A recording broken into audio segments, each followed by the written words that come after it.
Hello, and welcome to the Kitchen Table Theology Podcast, where each week, Pastor Jeff Cranston explores biblical theology that provides practical life applications in an understandable way. I'm your host, Tiffany Coker, and along with Pastor Jeff, we are on a quest to learn what the Bible teaches about theological topics that many Christians find challenging, confusing, and out of their reach. And we're always aiming to do this in a way that applies to the lives we lead. We want to help you be strong in your faith doctrinally, knowledgeable in and of the Word theologically, and grow in your love for Jesus and others exponentially. We are so grateful for our partnership with Columbia International University. CIU has educated people from a biblical worldview since 1923 to impact the nations with the message of Christ. They offer 24 fully accredited undergraduate majors, graduate, and seminary programs, professional certificates, and convenient online programs for working adults. You can discover more about all of this at ciu.edu. And we are grateful for you, our Kitchen Table Theology listeners. Thank you for leaving reviews and ratings. We've reached 2 milestones recently that we would love to share with you. We are at 100 ratings and have over 55,000 downloads for Kitchen Table Theology. We deeply appreciate your support and your encouragement. And we do always love to read your reviews. One recent review comes from Beethoven 2019, who says, "I need and love the KTT podcast. It enables me to listen as many times as necessary for deeper understanding." Thank you, Beethoven. And Kitchen Table Theologians, don't forget there are really helpful episode notes, which you can access wherever you're listening from. If we mention a book or a quote, we usually try to provide you with a link for that resource. We also break the podcast down into time segments, so if you need to go back and listen to one part of it, it's easier for you to find. Thanks for joining us at the table. Let's get started.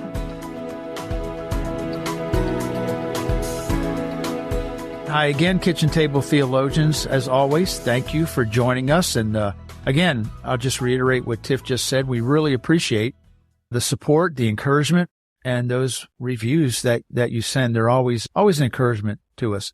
Now, today, we're going to spend this podcast doing a brief overview of the Gospel according to Matthew. But before we dive into that, Tiff, have you ever read The Lord of the Rings by J.R.R. I can't even say it. J.R.R. Tolkien, or some people pronounce his last name Tolkien. Let me just ask you this. Have you ever read Lord of the Rings? I have not, which is surprising because I do love to read, but I have not read those books. I will age myself a little bit here. I think the movies came out when I was in high school. So I have seen one of the movies, but it has been a long time. So I really don't know anything about them. Well, I haven't read it either. Perhaps someday I should. I just have always struggled getting into that type of fiction. I like some fiction, but that is a little bit out there for me.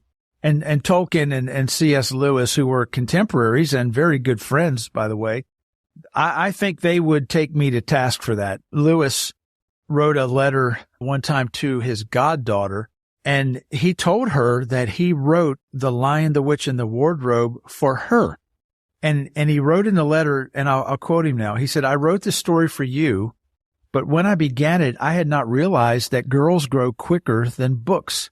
As a result, you are already too old for fairy tales, and by the time it is printed and bound, you will be older still. But someday you will be old enough to start reading fairy tales again." I just think that's a great line. Someday you will be old enough to start reading fairy tales again.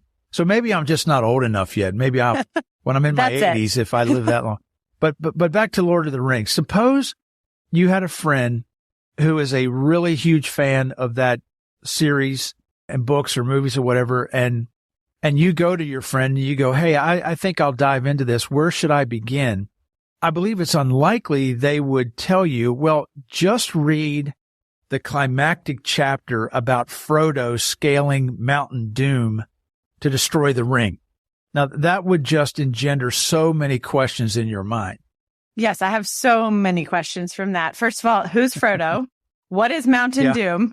What is this Not ring mountain, about? Not mountain, not, I think it's Mount Doom. And I said Mountain Sorry, Doom. Mount Doom. I don't know.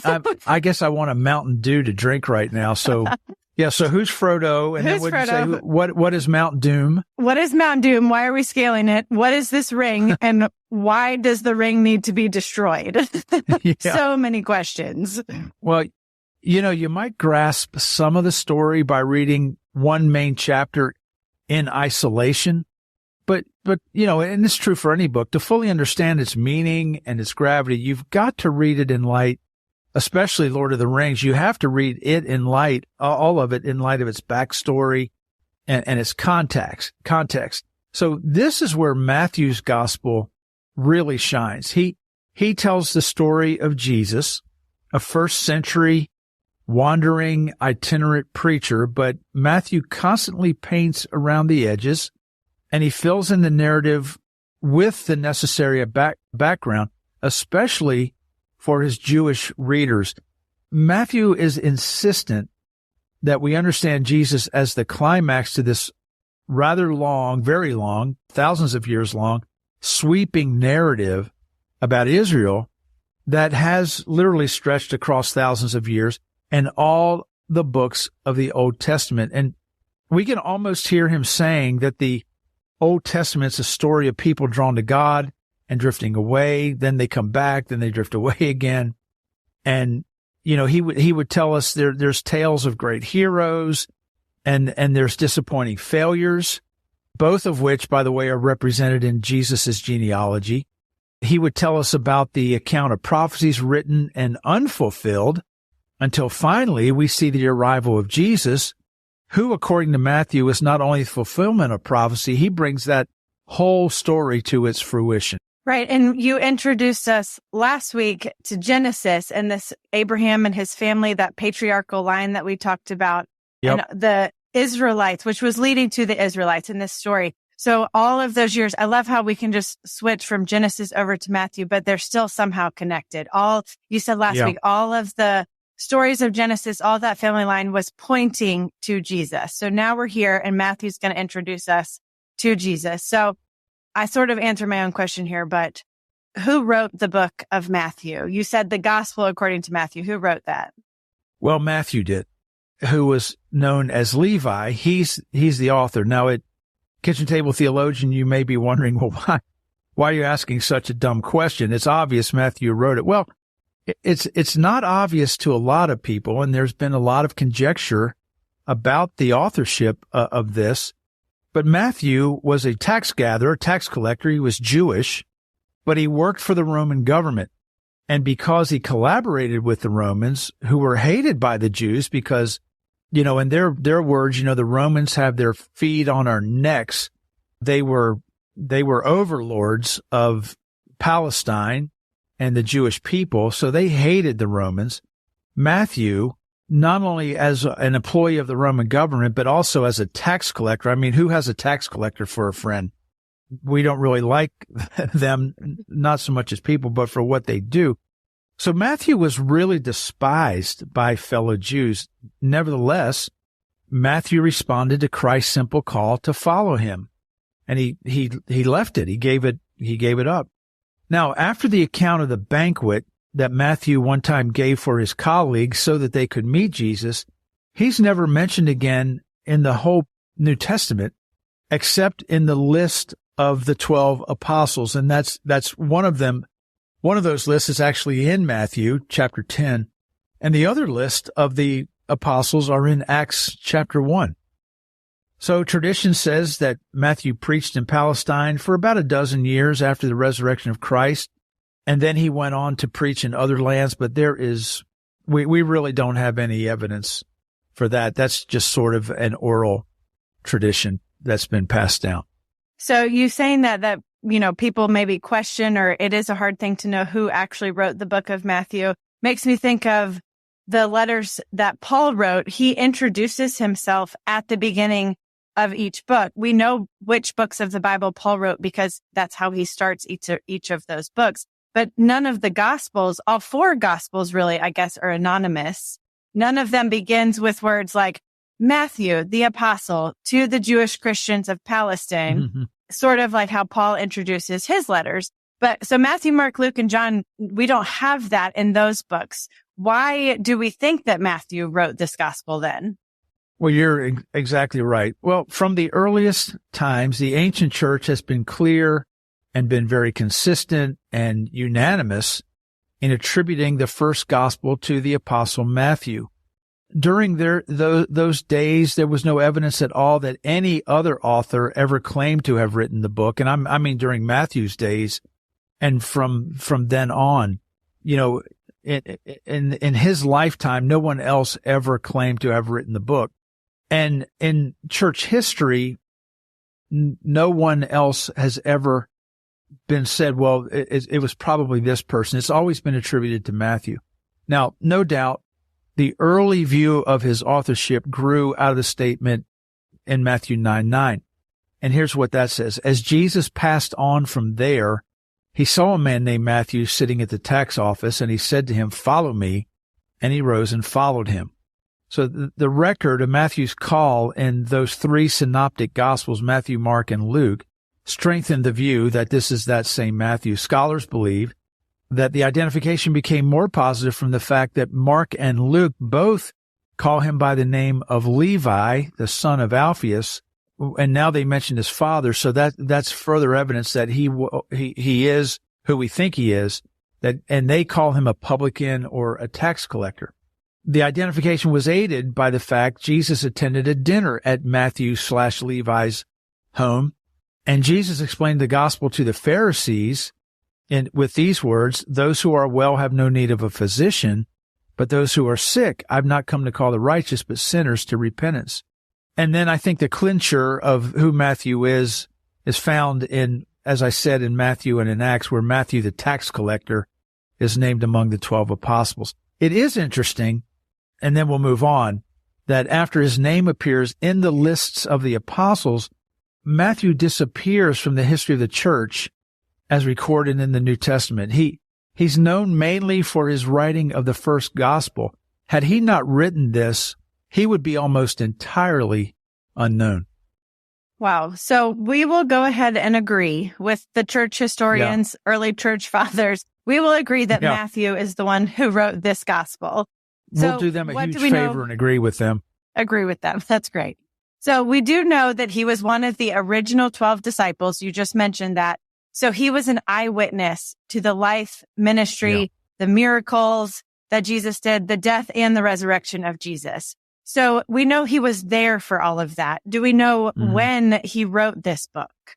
Well, we can't give a definitive year, but we can really boil it down. Now, sometimes folks have dated this book to the 80s or 90s AD, but the fact that that Jerusalem was destroyed in AD 70, and that was prophesied by Christ and elsewhere in the Bible. And in Matthew, the destruction of Jerusalem is viewed and written about as an event that has yet to happen. It's a future event. So that automatically seems to require a date earlier than AD 70. Now, some feel that this was the first of the Gospels to be written, and they date it around AD 50, while others think it was not the first Gospel and that it was written in the 60s. So I'd say that our best educated time frame guess would be somewhere in the mid-50s, give or take a couple of years. So about 20 to 25 years after the resurrection of Christ. All right. I did some research and I looked it up. This is the longest New Testament book. It has 28 chapters. So is there a flow? Is it the longest in chapters or is it the longest in words? Oh, we talked about that last week. 2 weeks ago. I don't remember. Maybe the longest in well, chapter. you better go back to your study there, Missy. I should. Well, okay. How about this? So it's the longest. It's one of the longest for sure in terms of chapters. In chapters. We'll go with chapters. Yeah. Yes. It has 28 chapters, which is longer than the others. Is there a flow to it, or has Matthew just sort of piecemealed, cobbled a bunch of stories together? You did sort of touch on a theme. Matthew contains several key sections of teaching. The Sermon on the Mount is in Matthew chapters 5-7. The Beatitudes are in there. Matthew shares the parables of the kingdom in chapter 13 and the Olivet Discourse concerning future events, which you just mentioned in chapter 24 and 25. So maybe you can unpack this book a little bit for us, how all of that pieces together. Well, sure. The theme of the book could just say is Christ the King. Christ the King. That would be a very simple theme, easy to remember, and very apropos. And the entire book reflects that concept. Some view the Gospel of Matthew as divided into two parts, which can be detected from the phrase, "From that time Jesus began," or you may read, "From then on Jesus began." That line, and let's just say for us, "From that time Jesus began," that phrase occurs twice in the Gospel. The first time is seen in Matthew 4:17. From that time Jesus began to preach. And that led to his great preaching ministry and brought him into prominence. That season brought him into the public eye. So that's Matthew 4. The second time that phrase is found is in Matthew 16:21. From that time, Jesus began to show his disciples that he must go to Jerusalem. Everything that follows after that shows Jesus' decline in public favor, and it leads to his ultimate death on the cross. So those two transitional statements divide the gospel. You could put it into three parts. The introduction, which is the beginning of the book up through 4:16, the body of the book, which takes you to 16:20, and then the conclusion, which goes all the way to chapter 28. There's something else here I find incredibly interesting in the way this gospel is written. Matthew also divided his gospel into 5 major blocks of teaching. Each of those blocks concludes with a summary statement. So, Tiff, how about reading those 5 summary statements for us and letting us know where they're found? So, Kitchen Table Theologian, tune in here. If you're exercising right now or you're out walking and your mind has wandered a bit because you're like, Cranston is just rambling on here, come back to us and listen to these 5 summary statements, because it really does divide the book up into 5 major blocks of teaching. So how about giving us the chapter and verse and then the line? All right. So the first one, Matthew, it's in chapter 8, verse 1. When he came down from the mountain, large crowds followed him. The next one is chapter 11, verse 1. When Jesus had finished giving instructions to his 12 disciples, he moved on from there to teach and preach in their towns. The third one is Matthew 13, verse 53.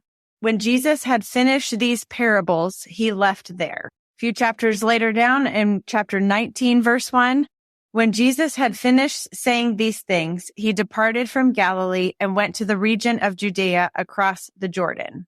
The final one we find near the end of the book in Matthew chapter 26, verse 1. When Jesus had finished saying all of these things, he told his disciples, "You know that the Passover takes place after 2 days, and the Son of Man will be handed over to be crucified." So there we've got 5 summary statements. 4 of them begin when Jesus had finished. And the first one in chapter 8, when he came down from the mountain. And then it goes, when he finished, when he finished, when he had finished, when he had finished. Those are 5 transitional statements. And some scholars believe that these 5 major statements and the component of the gospel that they each introduce were meant, now check this, were meant to correspond to the 5 books of Moses that we call the Pentateuch. The Pentateuch was written by Moses. And so they believe it's possible Matthew divided his books into these 5 major components to confirm that Jesus has come to fulfill the law of God passed down through Moses, thus making him the new Moses. That is fascinating. I just find that interesting. That is, I agree. And I also have to laugh. A few weeks ago when we started this Bible overview and you introduced us to the word Pentateuch, I'm pretty sure you said this will be the one and only time we will use this word, and we have used it in every episode since then. No, The word that I said we would only use once was patraline. Oh, I went back and checked. You said Pentateuch also. A different week. But I do not like it when you are factually accurate, and that defies what I think. Yes, but now all of us kitchen table theologians I should know. Familiar with this word, and it's a great word. So Pentateuch. But I do love, it is so interesting that you can see from these 5 statements and how those divisions were made, that it's going, again, all the way back to Genesis, all the way back to Moses, and things that these Jewish people would know and be familiar with. Matthew is connecting them with that. So let's sort of let me just say this from here on out. We will probably use the word Pentateuch again. On Kitchen Table Theology. And we might even throw patraline in again. Who knows? There you go. Hey, at least we all know what it means now. I used the word amalgamation in a staff meeting today, and I got 3 out of 4 very quizzical looks. Yes. But we were all able to increase our vocabulary today. I love it. All right, let's end with this question. Why did Matthew write this gospel? There's 3 other gospels. Mark, Luke, and John all were written also. Why do we specifically need this one from a Jewish tax collector? Yeah, that's a great question. So the gospel according to Matthew was written primarily to Jewish people to answer their questions about Jesus of Nazareth, who claimed to be their Messiah. And oh, by the way, I think I really do believe it's proper to refer to the gospels as the gospel according to Matthew, the gospel according to Mark, the gospel according to Luke, the gospel according to John. They're all related to one another, but they are different in a number of ways, but they all present one unified gospel. They are each writing to a different audience, and they have slightly different themes and purposes. However, they all share a lot in common. So I think it would be helpful if we do not think of it as Matthew's gospel or Luke's gospel. We should think of each gospel as the gospel according to Matthew, Mark, Luke, or John. Okay, so that little bit of a digression there. Back to the question as to why Matthew wrote this gospel. Well, Jewish people obviously had a ton of questions about Jesus of Nazareth. Was he in fact the Messiah predicted in the Old Testament? If he was, why did he quote unquote fail to establish the promised kingdom? See, they were looking for an earthly kingdom. He didn't establish that. Will that kingdom ever be established? They're asking that question. They're asking, what is God's purpose in the meantime? So in this gospel, Jesus is often spoken of. He's referred to as the Son of David, and he's referred to as the one who fulfills the Old Testament prophecies for the Messiah. And the kingdom of heaven is the subject of much of his teaching that Matthew records. And you also note, again, talking primarily to Jews, Jesus is also designated as the son of Abraham. That's in verse 1, chapter 1, right out of the gate. Son of Abraham. For in Abraham, as we know, all the families of the earth shall be blessed. All things very familiar to a Jewish audience. So while he wrote primarily with Jewish people in mind, Matthew's gospel, see, I caught myself. The gospel according to Matthew is also characterized by his inclusion of people outside of Judaism. The closing verses record the Great Commission, which is, go into all the world. And only in Matthew, and this is also interesting, only in Matthew does the word church appear in any of the 4 gospels. Mark, Luke, and John don't use the word church, ekklesia, the Greek word ekklesia. Matthew does, and it appears in chapter 16 and chapter 18. So this gospel according to Matthew also is a mission type gospel or a preaching type gospel. The overall purpose, why he wrote it, is to inform, convince, and evangelize the hearers, both Jew and Gentile, regarding the Messiah. He wants them to know all that he can tell them about Christ in order to convince them and bring them to faith in Christ. The messianic theme that runs throughout this gospel makes that provides the glue or the unity of the gospel. And Christ's kingship, remember we said that the theme statement could be, Christ is king. His kingship is not only over just Israel, but he's king and ruler of all. So some have said this gospel is a defense against all Jewish unbelief. It does appeal to deep-rooted Jewish messianic beliefs so that he can convince all of the Jewish people that Jesus of Nazareth is, in fact, the promised Messiah. And Matthew, as you read through this gospel, he argues for all of that from the Old Testament as much as most of the preachers that we find in the early church did. When you read the sermons in the book of Acts, they're almost always given to a Jewish audience, and they are referencing Old Testament scriptures like crazy. So does Matthew. All right. Thank you for our lesson on Matthew. I know I learned something new today. I did not know that the word church only appeared in the gospel according to Matthew and none of the other ones. So, Kitchen Table Theologian, I hope you learned something today as well. And thanks again to our friends at streamlinepodcast.com for their expertise in sound engineering and editing, which they have done a lot of the last few weeks. We're very grateful. And to our friends at Low Country Community Church in Bluffton, South Carolina, for making the podcast possible. And to you guys for listening. We are always eager to hear from you. So you can email us, Pastor Jeff at lowcountrycc.org.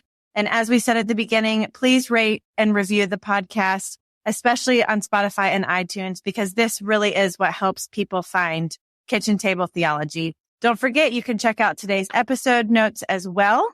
If you are in need of a little extra hit of theology this week between podcasts, you can head on over to jeffcranston.com for more information there about Dad's books, sermons, leadership notes, and I think a new blog post is coming this week. So be sure to check that out. Oh, Lord willing, how next exciting. week, I'll have to check that out. You already wrote it. We're just editing and getting it posted this week. So be sure jeffcranston.com and you can read that new blog post actually on leadership. So Lord willing, next week we will be back with another great episode. We're going to dive back into the Old Testament, into an overview of the book of Exodus. Follow what the Israelites are doing back there. So there it is. Now go deeper. And until next time, always remember that the real power of theology is not only knowing it, but applying it. You've been listening to the Kitchen Table Theology Podcast with Pastor Jeff Cranston. Join us next time for more insights into biblical truth. If you'd like to know more on today's topic, please check out our show notes. If you have a question from today's podcast, kindly email us at pastorjeff@lowcountrycc.org. If you're enjoying this podcast, would you consider leaving a rating and review? We deeply appreciate your help in getting the word out. And be sure to subscribe on iTunes, Google Play, Spotify, or in your favorite podcasting app to continue this journey with us as we learn about and apply God's Word to our lives. Thanks for joining us, and we'll see you next time here at Kitchen Table Theology.